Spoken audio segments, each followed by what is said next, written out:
Herzlich willkommen bei Rabertag Shooting. Bogen gerade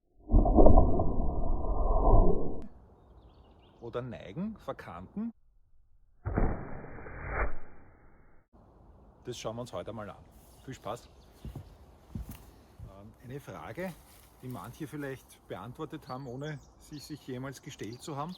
Wie ist es eigentlich, Bogen senkrecht, Bogen ein bisschen verdrehen? Ich habe mir die Frage schon gestellt. Wie gesagt, nicht alle bei uns bei Rabertag Shooting gehen da so ins Detail, aber ich interessiere mich da ein bisschen für die Details auch. Wie ist das mit dem Bogen? Quasi den genau vertikal zu halten versus zu neigen. Was sind da die Vor- und Nachteile?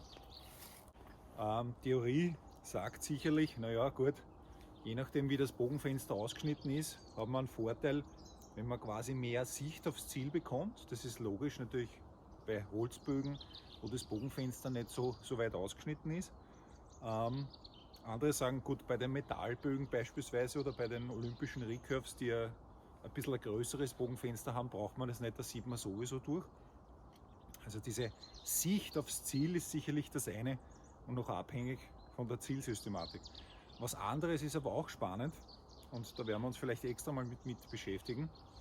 Und das ist sicherlich das Thema Ankern, weil einen senkrechten Bogen, wenn man hier sozusagen einen Ankerpunkt findet, da wird es natürlich erforderlich sein, dass man den Pfeil irgendwo gerade vor sich hat. Das heißt, wenn man hier so ankert, senkrecht ist das die eine Geschichte. Bei mir kommt da in der Regel die Nasen in den Weg. Ja? Also wenn ich einen Ankerpunkt finde, der wirklich genau eine Pfeillinie ergibt, dann habe ich beim Abschuss manchmal ein bisschen einen Nasenstreifer. Und das versuche ich dann doch mit einem Seitenanker ein bisschen zu kompensieren. Und Seitenanker bei mir tue ich mich leichter, ein bisschen weiter hinten auch zu ankern, indem ich den Bogen ein bisschen neige. Ich habe jetzt von den fast 2 Jahren, die ich schieße, glaube ich, den größten Teil geneigt und ein bisschen weiter hinten geankert und habe bisher damit die besseren Ergebnisse erzielt. Und mit der Umstellung auf das neue Gerät stellt sich natürlich die Frage, ob man das nicht ändert, und heute möchte ich einmal anschauen mit Schussversuchen, wie schaut das aus, wie sind da die Unterschiede im Resultat. Die gelben Pfeile sind immer senkrecht gehalten und die orangen Pfeile sind leicht schräg verkantet.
Natürlich keine traumhafte Gruppierung.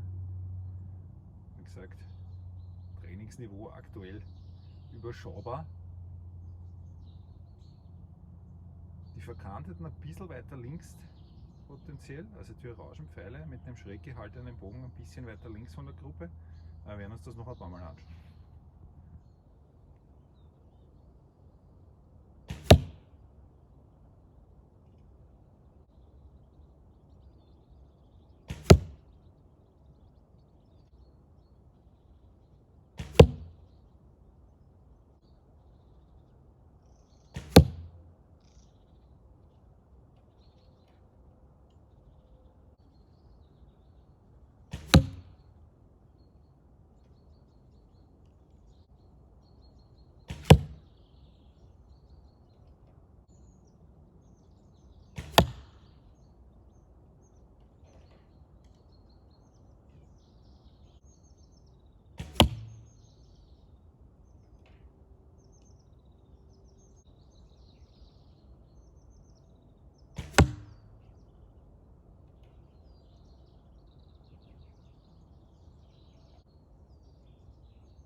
Ja, spannend, dass doch beim schräg gehaltenen Bogen irgendwie das Zielbild sich ein bisschen ändern dürfte und die Gruppierung ein bisschen tiefer ist als wie beim senkrecht gehaltenen.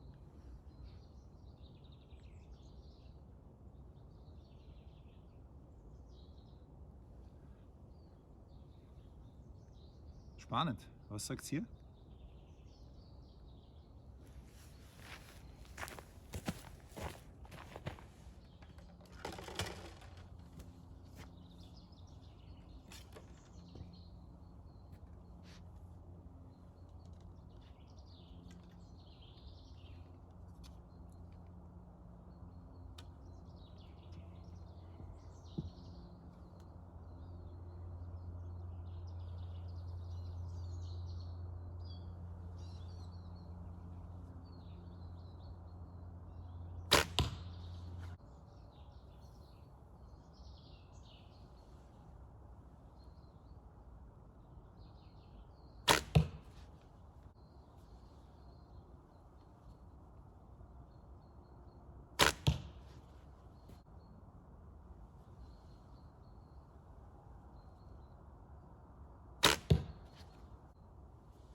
Beim senkrechten Halten des Bogens kommt es natürlich zu einer interessanten Erscheinung, die fürs Ziel noch eine Relevanz hat. Das ist das Thema Sehnenschatten.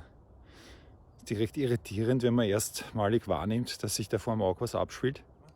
Beim senkrecht gehaltenen Bogen muss man zum Links-Rechts-Ziel natürlich vors Auge.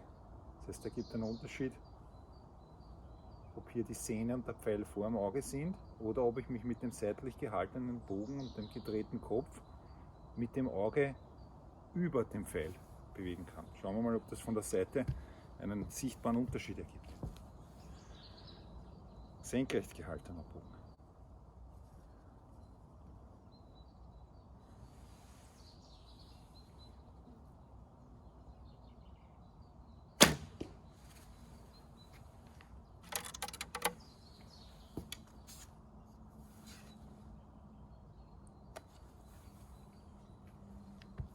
Schräg gehaltener Bogen.